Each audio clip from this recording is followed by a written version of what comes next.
Good morning all. Today we will discuss about the classical waterfall model. Discuss about the classical waterfall model.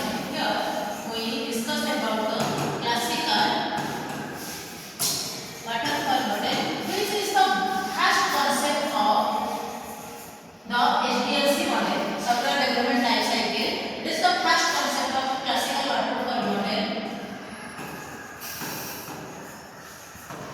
So that for this, the following features are required. First one is your feasibility study. We discuss what are those things. First one is your feasibility study.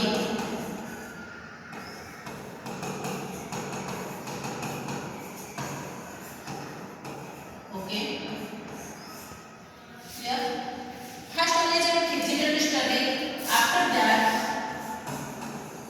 requirement, specification and analysis.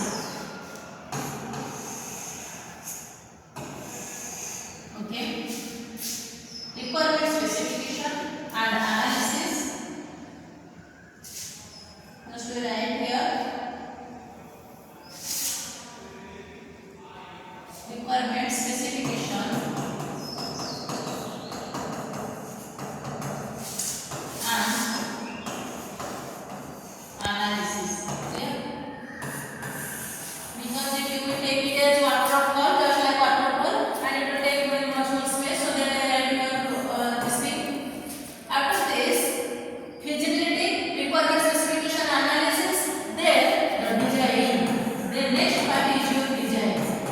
After design, then coding and testing. Coding and testing.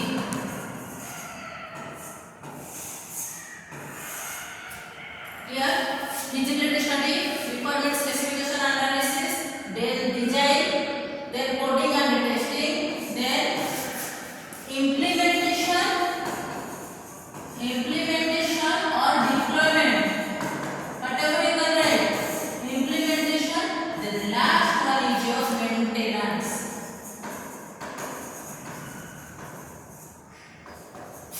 Okay. What is